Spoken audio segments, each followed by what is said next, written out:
Hello and welcome to Saurav Sir classes. Today's tutorial will be on ISLM. With regard to any queries, any problem, any question, you are free, contact us on this particular number. And if you are interested in knowing more about us, you can visit our website. Today we will talk about changes in taxes. Now before that, taxes. When you tax or introduce tax in any particular system, it determines reduction, okay? Reduction of money from the system. You take away money from the system. Or in terms of circular flow of income, it represents leakages from the circular flow of income. Okay? Now we will start with this particular condition.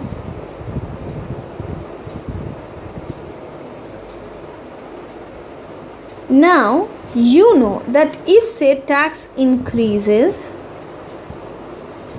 then it means RHS changes. So this equality will be disturbed, so the equality is disturbed. Now if we don't have any control on G, so what we can do, we can change I, because RHS has increased, we can increase, because RHS has changed, we can change the investment. But the moment we change the investment, since I and R are inversely related,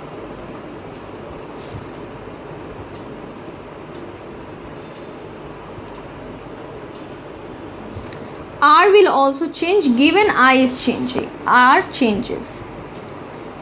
But we here are talking about shift, and when shift will take place of the IS curve, we know that R will remain. It will take place at the initial level of R, or R remains unchanged. So that means we cannot increase I, we cannot increase G. So something has to be done on the RHS only. So because T has increased, we want savings to fall by the same amount. So fall in savings will offset increase in T. One more thing you should know, that savings is positively related to income, and fall in savings means there will be fall in income level, and this fall in income level will be greater than increase in savings. Increase in taxes, let me make the correction, it will be increase in taxes because of the multiplier effect.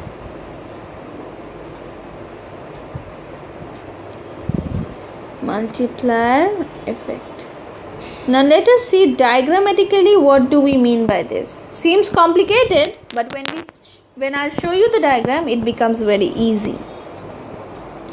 So here we have a diagram where we have a downward sloping IR and GO curve, where interest and I plus G is measured on the two axes. Then we have S plus T and Y measured on the figure number 2. So if this is figure 2, this is figure 1, and this is figure 3.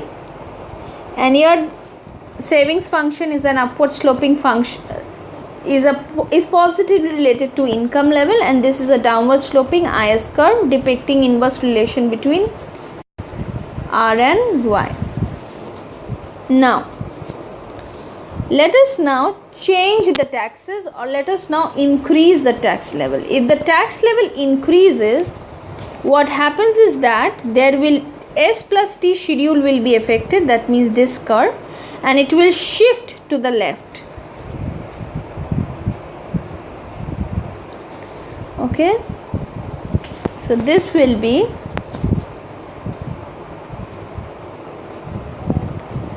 this means IO plus G naught will again be equated to SO plus, or say this will be S1, since T is changing, so S will also change, plus T1. Okay, so here we can see that at the same interest rate RO, which fixes IO and thus IO and GO and savings, income must fall to maintain the equilibrium condition. So we see that Y has to fall so that the equilibrium has to be maintained. So it will be shifted parallelly leftwards. Okay, and say this is Y1, this is Y1, this represent SO1 T1. Okay, and this is nothing but the change in Y. Now let us calculate what will be the change in Y. So we have that delta S should be equal to delta T, means the change in taxes must be offset by the change in savings, isn't it? So the change in saving is given by 1 minus B delta Y minus T. This is disposable income, change in disposable income, and this is equal to 1 minus B del Y minus 1 minus B. So I am just simply opening the bracket.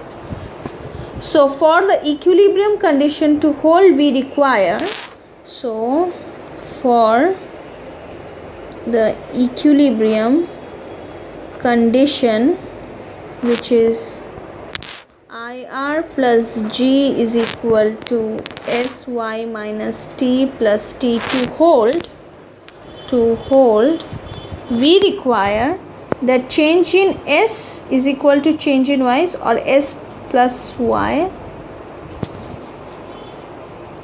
is equal to 0. That means we have 1 minus B del Y minus 1 minus B del T plus del T is equal to 0, or because this was given by del S, so we are bringing in this side and it becomes 1 minus B del Y. So I am just opening the bracket again.